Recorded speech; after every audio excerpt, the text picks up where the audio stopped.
Lost Frequencies, Are You With Me, 23. pred 8. zvečer. Na Facebooku danes kroži posnetek moškega, ki tepe svojega psa v Ljubljani v blokovskem naselju. No, to se je dogajalo včeraj in ob tem se na posnetku vidi tudi, kako se v nasilje nad psom umeša mlad fant, ki je na vse načine skušal nasilnežu psa iztrgati iz rok.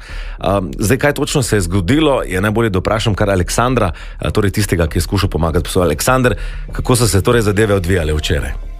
Ja, jaz sem bil, to je bilo okrog 3. 4. ure, je meni brat poslal posnetke, kako nekdo maltretira psa pred blokom in mi rekel, da je brcel in tepu in vse možno. Kar z tega tiče, sem jaz ful proti temu in reagiral sem tako, da jaz sem bil na drugem koncu Ljubljane in sem se začel podpeljati proti mostom, rabil sem enih 20 minut, ker je bila gužva. In prvo ga nisem najdel, ker ba je šel nekam proti Fužinam tja in tam ga ni bilo. Pa kad sem se vračal nazaj, pa šel proti BTC-ju, sem lih naletel na ta prizor, ki je, se pravi, tista dva fanta, ki delata v reševalni enoti, sta lih šla van iz avta in videl sem, da se preverival z nekom in pa sem videl zraven še psa in sem videl, da se gre do tega modela. In pa sem jaz parkiral avto in prišel zraven. In kakor se je videl na posnetku, jaz sem mu najprej hotel psa vzeti na lep način in psa odpeljati stran od njega. Sam pa je bilo tako hitro razvidno, da je pod enimi substancami in da mu lih ni pogodu, kaj preveč to, da mu vzamem psa. Tako da sem mu rekel, zakaj tepe psa, ker zihar je imel kakšne svoje probleme in ker pa zihar ni kriv za te njegove komplekse, ki jih ima. Absolutno. Kaj pa potem? Tako da sem jaz sem pol probal na lep način, pa ker sem videl, da ni šlo, v tem času je pa tudi policija prišla, pa sem ga še enkrat vprašal, skaj tepaš psa in takrat me je on odrinil in kakor me je odrinil, sem jaz samo obrnil nazaj, da vidim reakcijo policistov, da me lih takrat zagrabal, ka me udar, tako da sem ga jaz kar prvi ruknil na nos in to, da je padel na tla. Edino, kar sem zajebil, kar ne bi smel narediti, je, da ga brcnem kaj na tleh, ka to po nekih normalnih pravilih ni. Zdaj, če človek pada na tla, je to. Ampak to sem bil živčen, pa da sem je pa odmaknil strani in to je bilo to. Jaz sem gledal, kaj se s psom dogaja, psa so odpeljali po svoje, njega po svoje, pobrali tam izjave prič, jaz sem se odmaknil stran, tako da niso uspeli niti moje izjave pobrati in to je bilo pol to, ne. Kje je zdaj kuža, ali se bo vrnil lastniku in pa predvsem ali Aleksandra mogoče kaj skrbi, da so posnetki objavljeni na internetu, ker vendarle je šlo še vmes za fizični obračun. Vse se bo zmenila čez par minut na Radio 1. No, potem, ko je nasilnež včeraj v ljubljanskem blokovskem naselju nekaj časa pretepal svojega psa, se je v zadevo vmešal Aleksandar iz Ljubljane in hotel psa odtrgati iz rok pretepača, pri tem pa so padali udarci.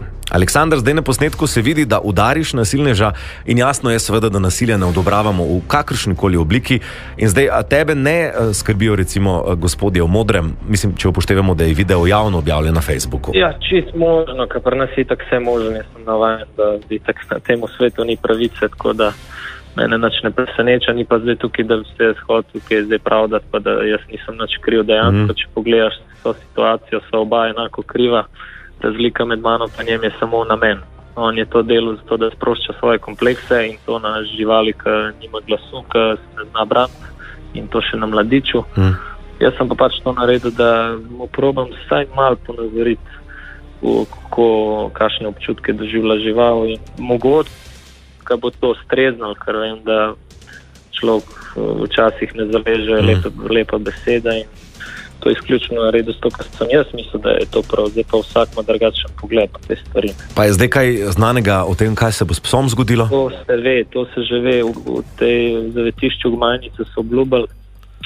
Saj meni je bilo tako rečen strani mojega prijatelja, ki ima društvo Srce za bule, ki se dosti trudi na podoben način proti takim, kot je bil ta gospod in da rešuje take pse, mi je sporočil, da so mu sporočili, da je zdaj pes v karanteni in da bo potem pripravljen za oddajo posvojitev, tako da on definitivno psa ne bo dobil nazaj. To je gotovo najboljša novica pri celi stvari. Zdaj, stvar je taka, ne, seveda, zmeraj, ko tudi jaz osebno zvem, da je bil kdo nasilen do živali, tudi v meni zbudi to grozno željo potem, da bi temu človeku prisolo eno vzgojno, ker pač ljudi to seveda jasno izjemno razjezi. Vseeno ti pa zdaj ne moremo reči, da si ti narodni heroj, ker si bil tudi sam agresiven. Ne, itak. Ne, dejstvo je, da pač kar sem, gre se sam za to, da je po eni strani prav, da ljudje vidijo to, ker najslabše je zvrniti glavo v pesek pa se delati, da nič nisi videl. Ne? In da pač ljudje malo dojamejo, da ne glede na to, kaj se dogaja v njihovi bližini, da proba ne rabijo z nasiljem reševati, kar sem jaz pristopil, pač verjamem, da ne bi vsak tako naredil, ampak da vsaj proba opozoriti ostale, da se dogaja take in drugačne stvari in nekdo se bo že najdel, ko bo rešil to situacijo. Ne? Najslabše se je pa obrniti stran. Radio 1. Več dobre glasbe.